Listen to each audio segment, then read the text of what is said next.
Nous pensions que Mandani serait humilié au printemps, mais les Israéliens ont un caractère impatient et une soif de réponse immédiate, donc la bassine est arrivée à Mandani presque sans délai.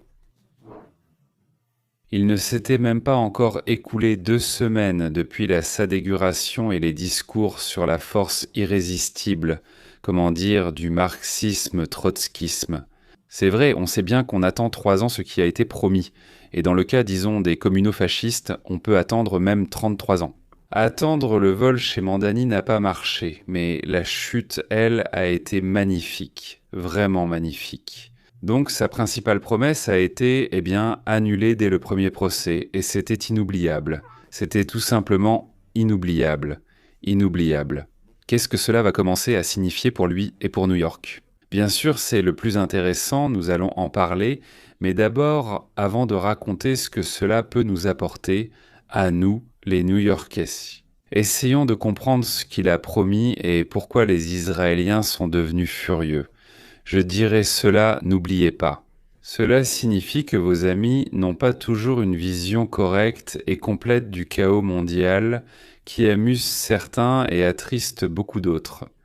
Et un véritable ami partagera toujours mes vidéos avec ses proches. Et il lancera bien sûr une petite pique à un lointain, mais revenons au problème du fasciste libéral ou du démocrate communiste américain, c'est-à-dire de l'admirateur des Juifs, Zakhar Damandavi, et de sa bande d'assistants. Le fait est, messieurs, que ces boucs ont décidé qu'ils pouvaient se confisquer les biens des gens qu'ils n'aiment pas. Ou alors ils se sont comportés d'une manière que, selon maman et madame, elles ont trouvé offensante, oui, ou alors ils sont simplement nés juifs, mon Dieu, ils sont nés juifs. Et donc, rien que par cela, ils ont déjà offensé tout musulman pieux.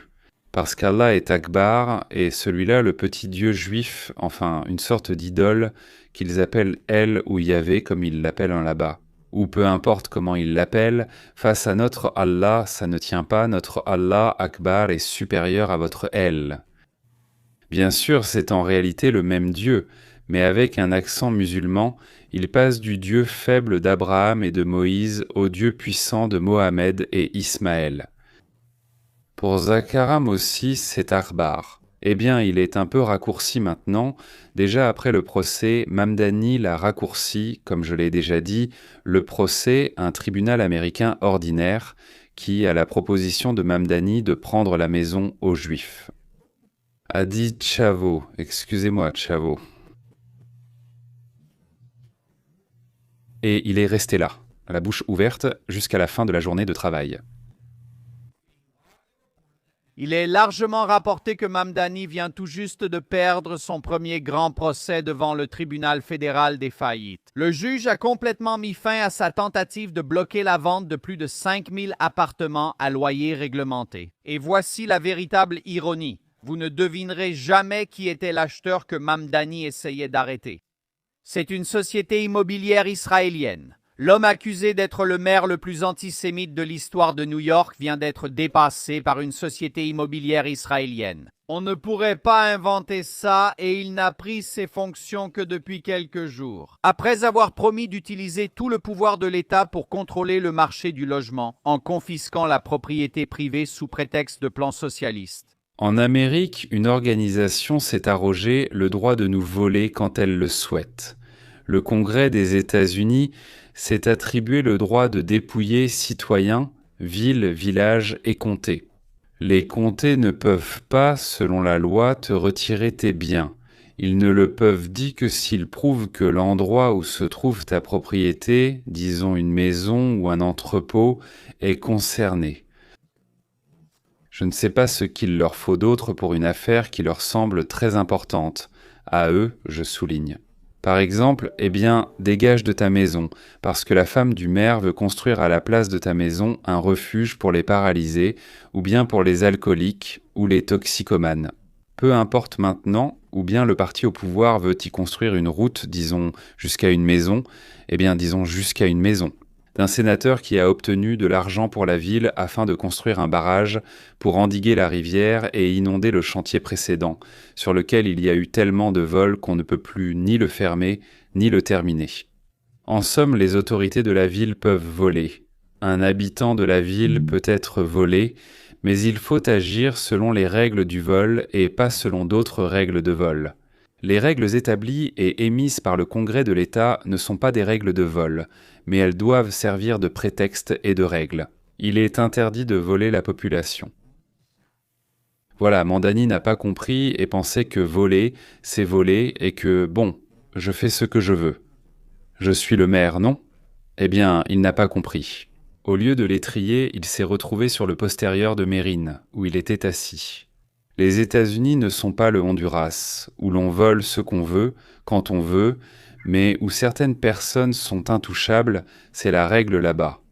Aux États-Unis, on peut voler, mais selon des règles très strictes. Tout son programme électoral, toutes les promesses qui l'ont mené au pouvoir viennent d'être dévoilées comme un fantasme juridiquement irréalisable. Vous comprenez? Zokhir Mandani s'est présenté avec un programme socialiste extrêmement radical. Il s'agit, vous savez, de geler les loyers pour 1 million de ménages, d'assurer la garde d'enfants gratuite, d'abolir le paiement des transports en bus et surtout, forcer les propriétaires malhonnêtes à vendre leurs biens immobiliers. Quelques heures après avoir prêté serment, Mandani a visité un immeuble à Flatbush, Brooklyn, appartenant à la société Pinnacle Real Estate Group. C'est une agence immobilière qui a déclaré faillite en mai de l'année dernière après avoir fait défaut sur des prêts d'un montant de plus d'un demi-milliard de dollars. Bien sûr, il ne s'agit pas de luxueux condominiums. Pinnacle possède environ 5005 appartements à loyer réglementés dans 90 immeubles à Brooklyn, Manhattan, Queens et Bronx. Et oui, les conditions étaient épouvantables. On évoque plus de 5000 infractions au logement et 14 000 plaintes de locataires pour égouts bouchés, absence de chauffage, cafards, fils dénudés, plafonds effondrés. C'est la ruine totale.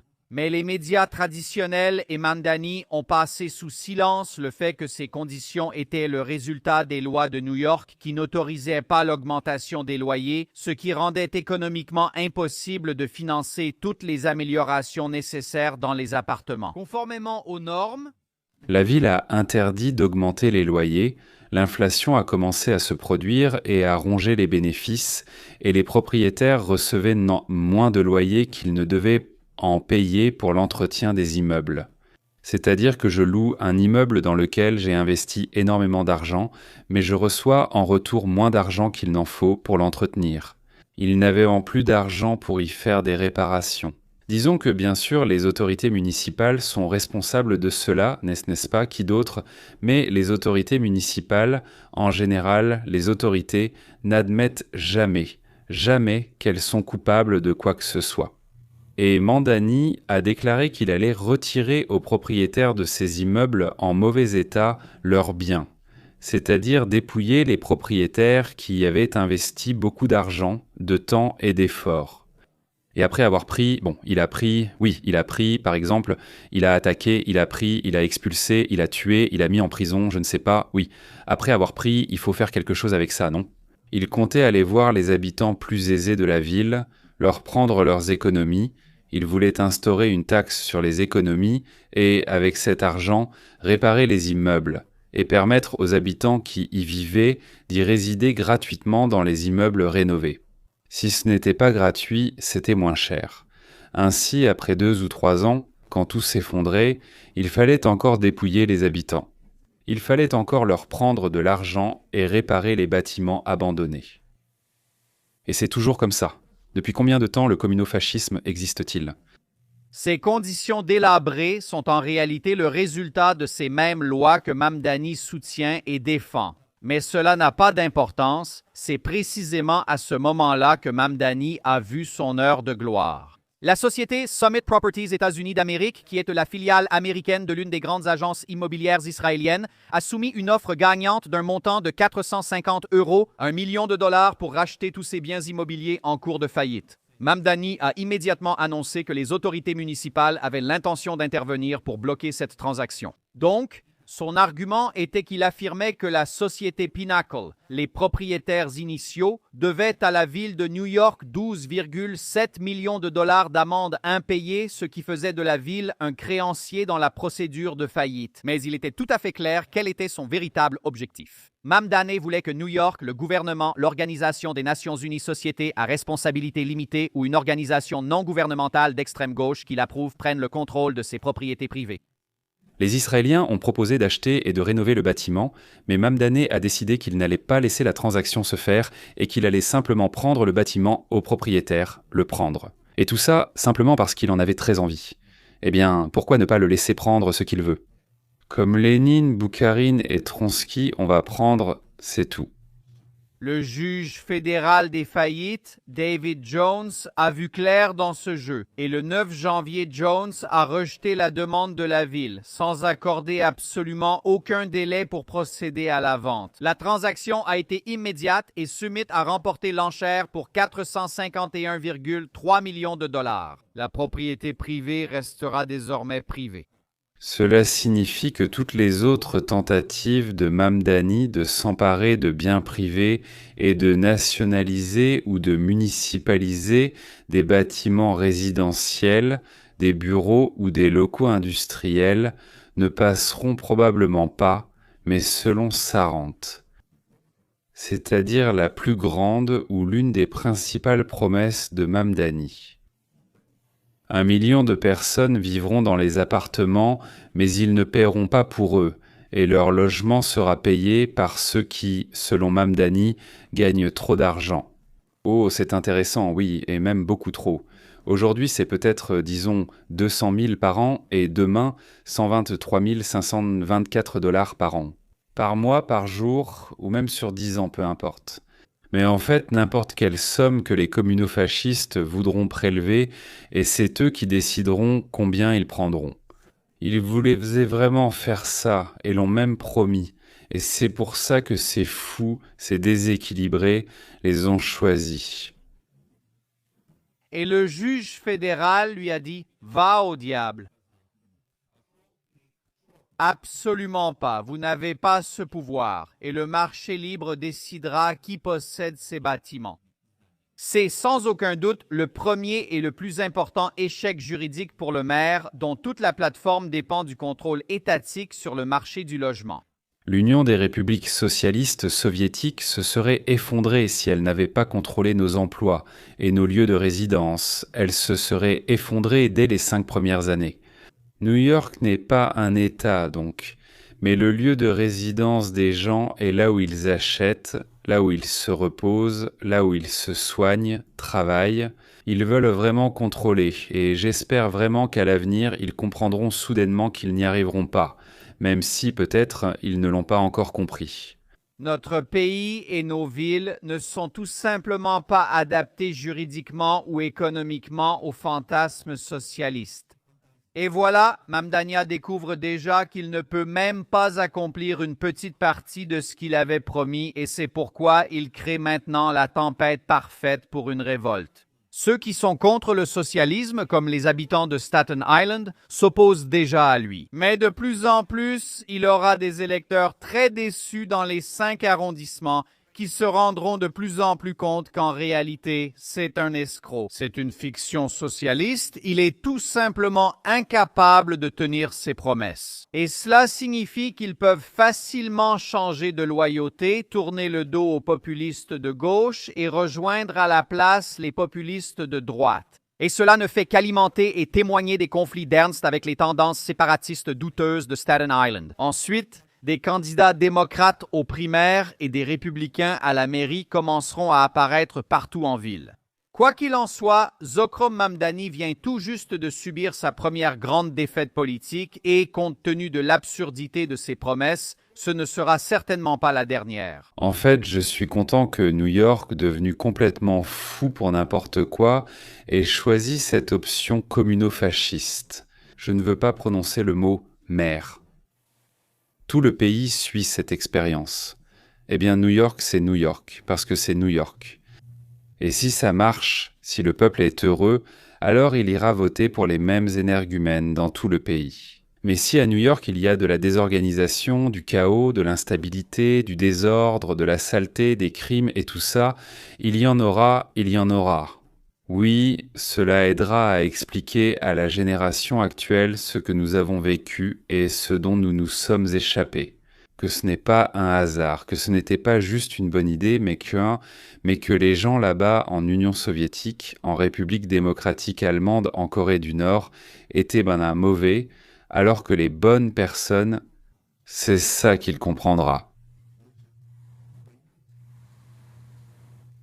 La jeune génération actuelle, entre 20 et 30 ans, le comprendra. Que l'idée sonne bien, mais pour une raison quelconque, elle ne fonctionne pas, ni chez nous, ni là-bas, ni ici, ni même juste devant elle. Il constate que même des personnes formidables échouent aussi. Et j'espère vraiment qu'à New York, ce ne sera pas juste mauvais, mais que ce sera une catastrophe. Je comprends qu'il y a beaucoup de bonnes personnes réfléchies qui y vivent, et je leur souhaite tout le meilleur. Bien sûr, mais il se trouve que vous êtes de nouveau tombé entre les griffes des communistes. Pour le dire doucement, oui, eh bien, soit partez, mesdames et messieurs, soit supportez jusqu'aux prochaines élections. Que puis-je vous dire, et quand vous en aurez l'occasion? Chassez ces créatures avec un balai sale, et trouvez, s'il vous plaît, un balai sale. Je ne sais pas ce que cela veut dire, mais on dit « chassez-les avec un balai sale ». J'aime bien ce mot « sale ». C'est tout pour aujourd'hui, à la prochaine.